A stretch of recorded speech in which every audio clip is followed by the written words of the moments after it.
I was at the store last Tuesday. Nothing special, just doing the usual run, produce a few pantry things, grabbing what I always grab.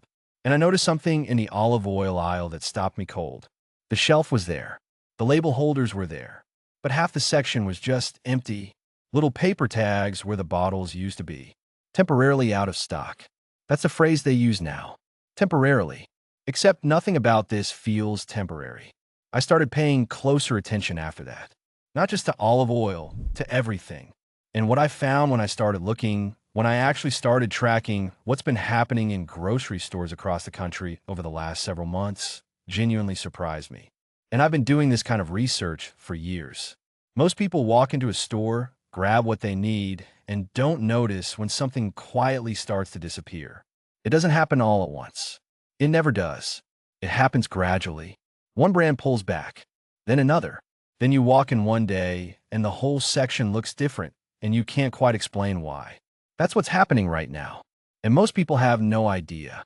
Today I'm going through 11 specific foods that are quietly vanishing from store shelves in 2026. Some of these are driven by weather and global supply chains. Some are being hit by new tariffs that are quietly passing costs straight to you. And some, you're not going to believe this, are being discontinued by the companies themselves, and they're barely saying a word about it. And I have to tell you, number 7 on this list genuinely caught me off guard. I interact with this item almost every single week. When I found out what was happening to it, I bought extra immediately. You'll understand why when we get there. But before we do, if you're new here, please subscribe. I put out content like this every single week. Real information, no hype, just things you actually need to know before everyone else catches on. Let's get into it.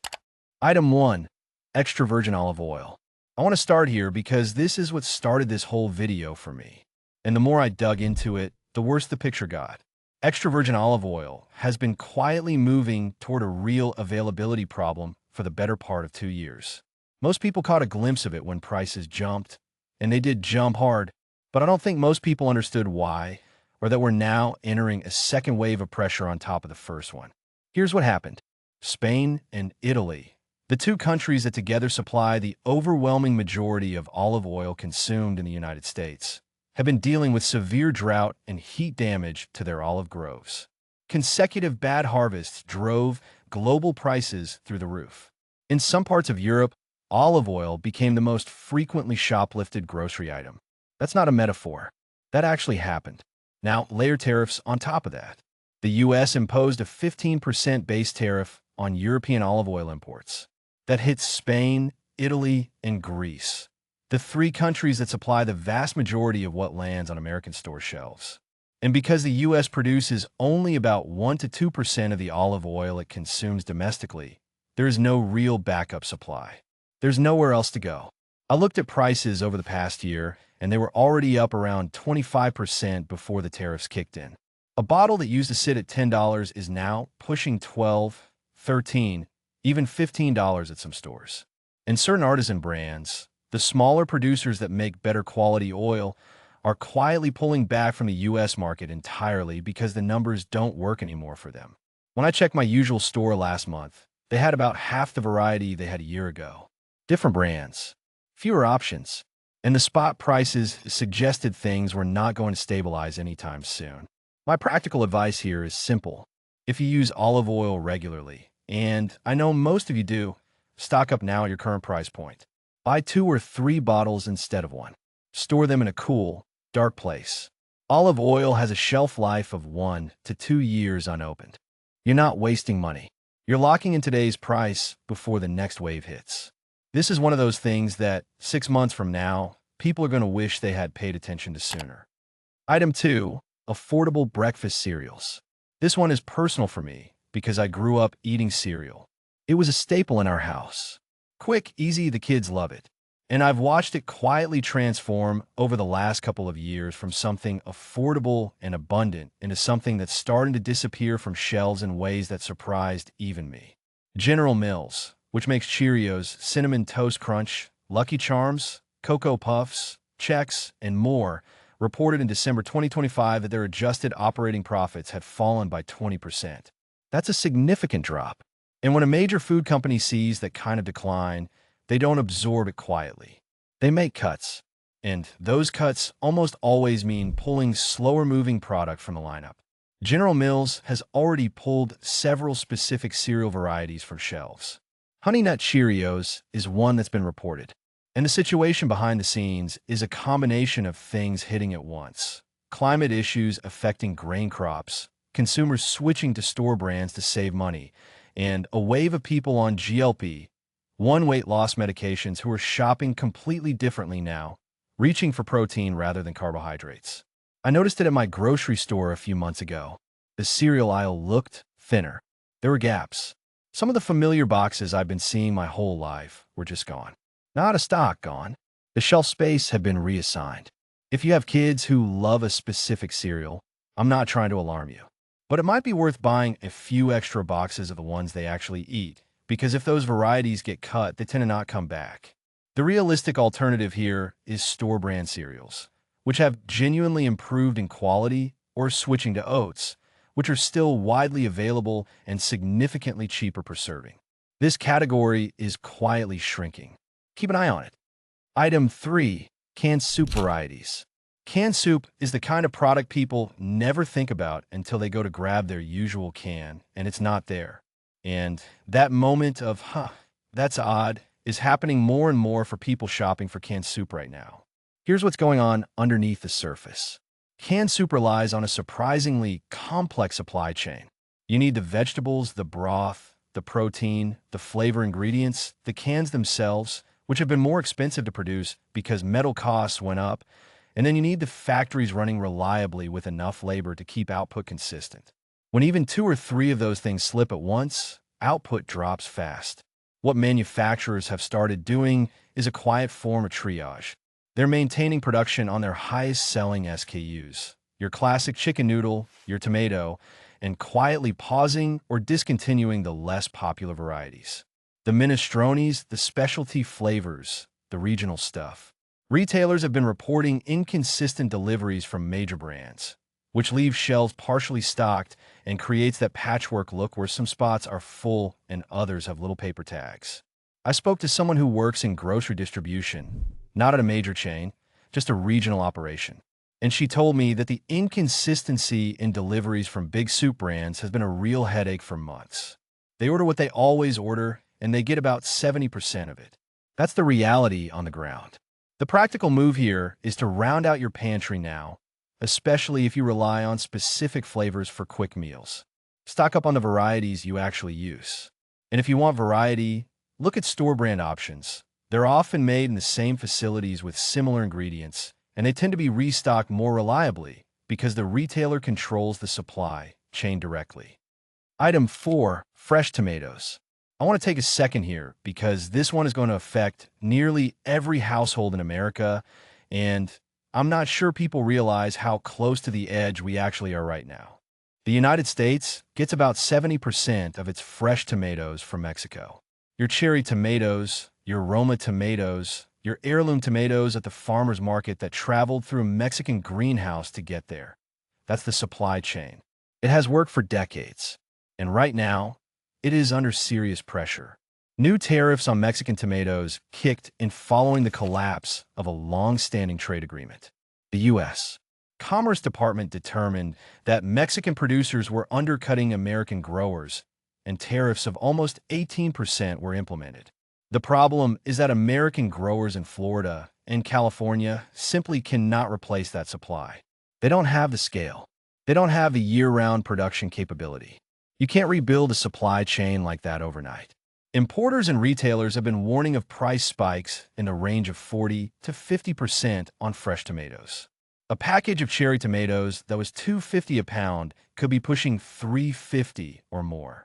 And beyond price, you're going to see availability gaps, especially for specific varieties and organic options. When I was at the store recently, I started watching tomato prices closely. They've already moved up noticeably just in the last couple months. And this is not the kind of thing that resolves itself quickly.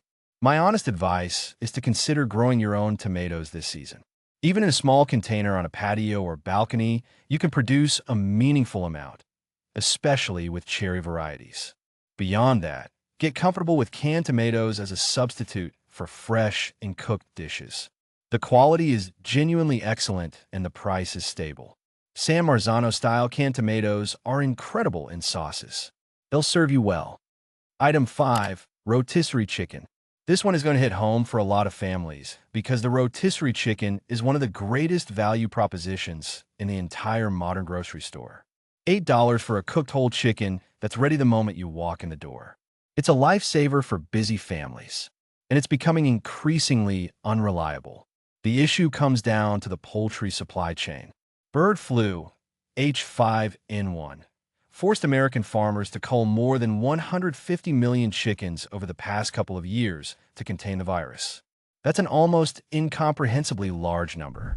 And while the flock has been partially rebuilt, the consequences are still rippling through the supply chain. Feed costs went up. Processing facilities have been running with reduced labor, and the rotisserie departments at major grocery chains are experiencing shorter and shorter windows of availability. You go in at 3 in the afternoon, and there's nothing left, or you go in on a Wednesday, and the rack is half empty. Some stores have already responded by raising prices. Costco held their famous $4.99 rotisserie chicken for years, but other retailers have moved up. And some are simply reducing the number of chickens they put out at any given time because they can't guarantee a consistent supply of birds from their processors. I noticed this personally a few months ago when I started going to the store at different times of day on purpose just to see the pattern. Early mornings, available. After 4 p.m., a real gamble. Midweek, sometimes fine. Weekends, often gone by early afternoon. If rotisserie chicken is part of your weekly routine, build in some flexibility. Go earlier, or pick up a whole raw chicken when they're on sale and roast it yourself. It takes about an hour and 15 minutes, and the result is genuinely better. You can also keep a few canned chicken options in your pantry as backup for the weeks when you can't get the real thing. The supply is not what it was. Plan accordingly. Item 6. Authentic imported pasta. Now we get to something that I know a lot of households are going to feel. Imported pasta. And I mean the real thing, the Italian brands that you've been cooking with your whole life, is facing a pricing and availability crisis that is genuinely dramatic. Here is a number I want you to sit with for a moment. The Italian pasta that Americans import is now subject to a 15% base tariff. That alone would be manageable. But on top of that, 13 of Italy's biggest pasta exporters are now facing an additional anti-dumping duty of 91.74%. Combined, that's a tariff burden of roughly 107%. That means the cost of importing Italian pasta to the United States has more than doubled overnight for those affected brands. For importers and retailers, that math simply doesn't work. You can't double the cost of a box of pasta and keep it on the shelf at the same price point. Something has to give. Either the price goes to a level American consumers won't accept, or the brand disappears from the market. We are already seeing both outcomes depending on the brand. I looked this up after hearing about it from someone who works in food distribution. I didn't believe the numbers at first, but they're real. Secco, Barilla, and other names you recognize are all being affected to varying degrees, depending on which companies are caught in the anti-dumping designation. The good news is that there are solid domestic pasta alternatives. American-made pasta from companies like Garofalo's U.S. operation, or simply store-brand pasta made with domestic wheat, can get you 80 to 90% of the way there in most cooked dishes. For everyday weeknight pasta, the difference is minimal. If you love a specific Italian brand, now is the time to stock up before the prices adjust or the brand vanishes from your local store entirely. This is a real and significant change. Don't get caught paying double without knowing why. Item 7. Eggs. We have to talk about eggs. Because even though the worst of the egg crisis feels like it's behind us in some ways, the underlying situation is far more fragile than most people realize.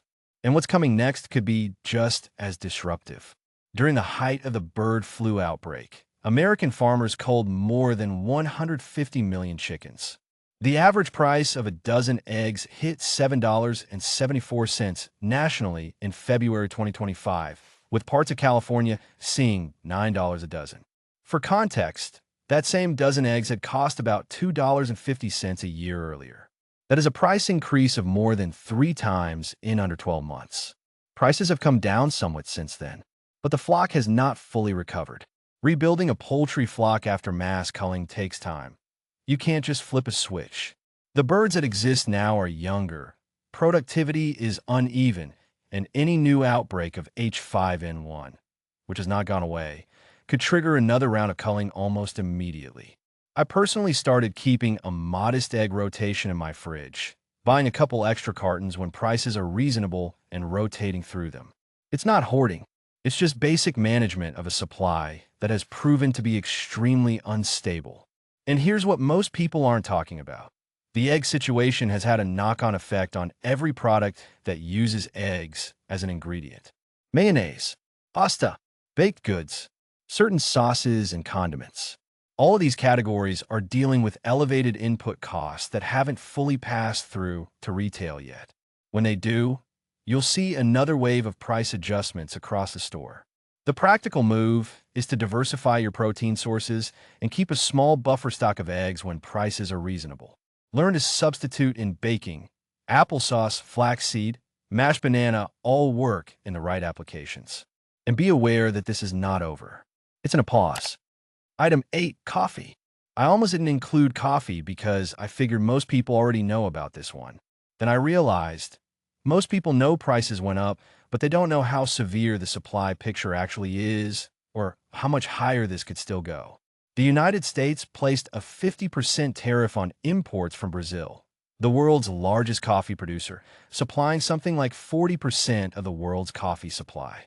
Colombia, which supplies about 20% of U.S. coffee, has also been hit with tariff pressure. Vietnam, a major producer of the Robusta beans used in blended coffees and espresso, was hit with some of the steepest tariffs in the entire trade action, over 40%.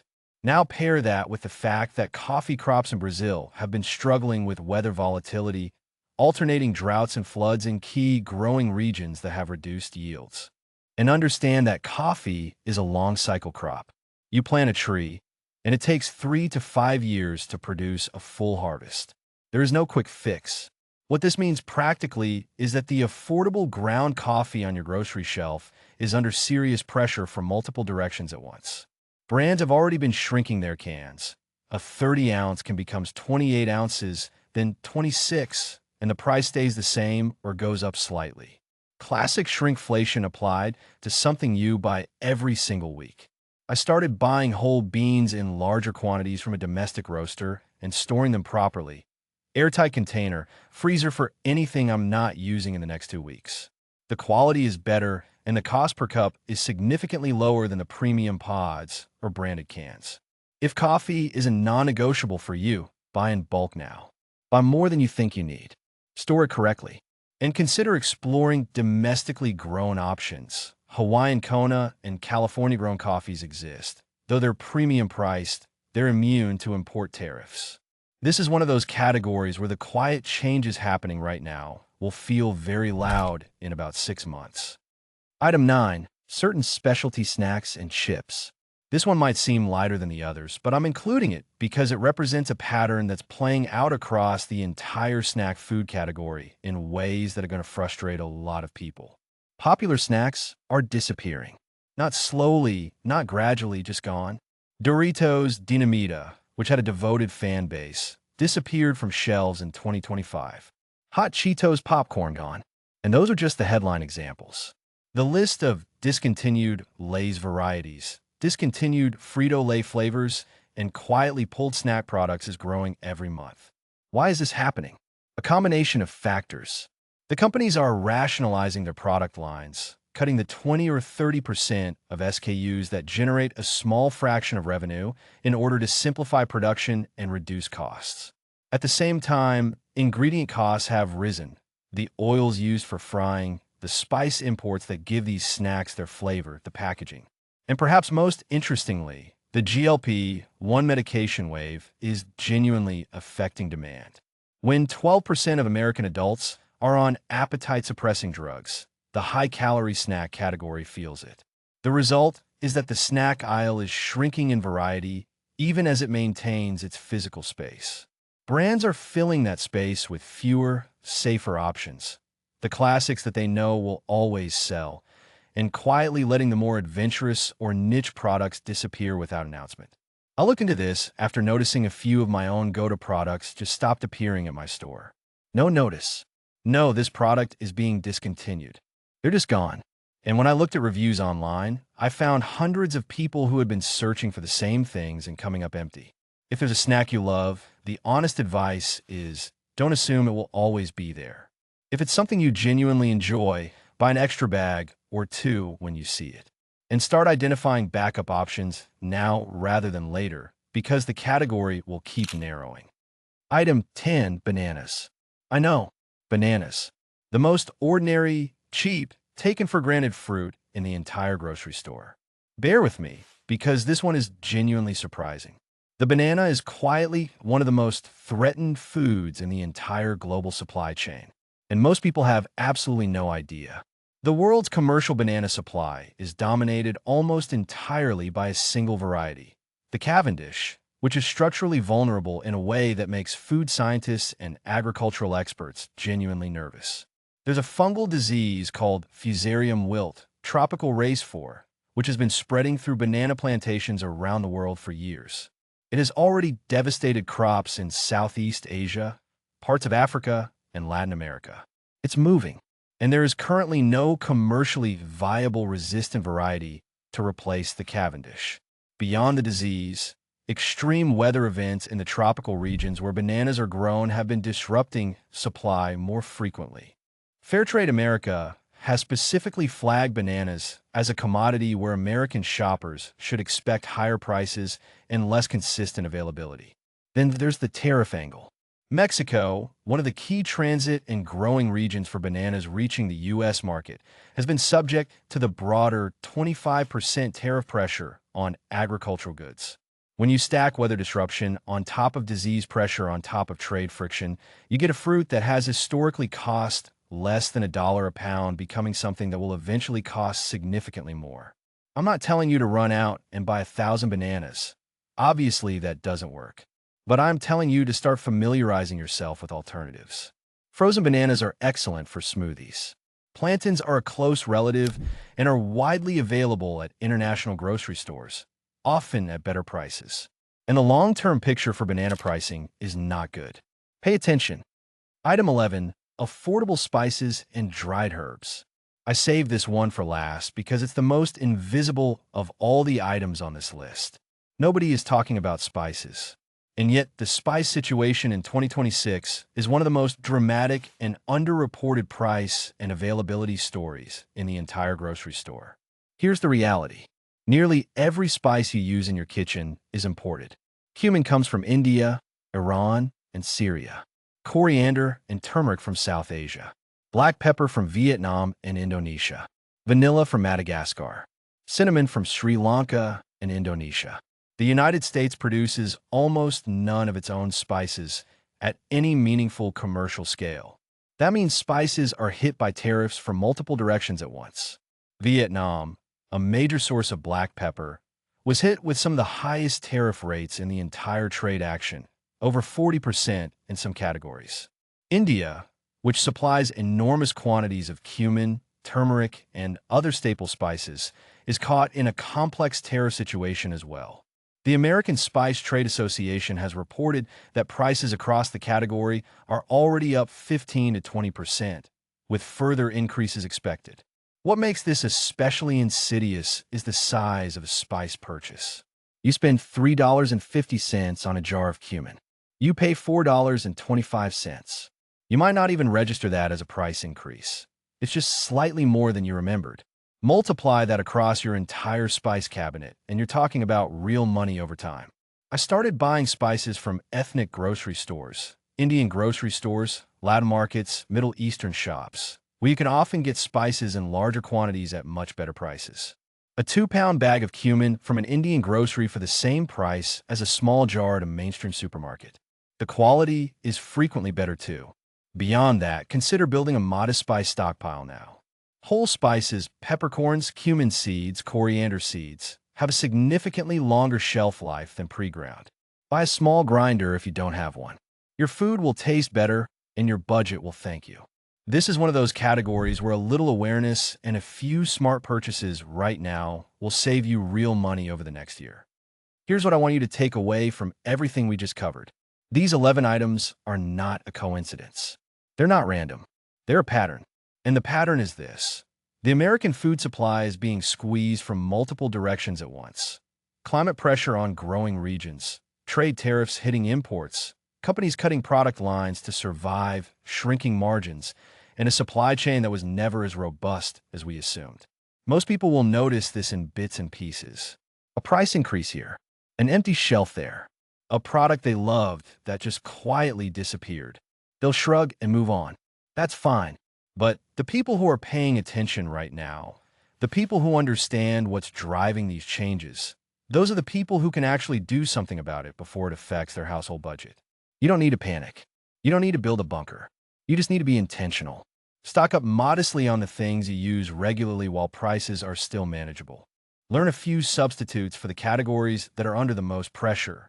Shop at a wider variety of stores, ethnic grocery stores, warehouse clubs, discount retailers, where the pricing dynamics can be significantly better.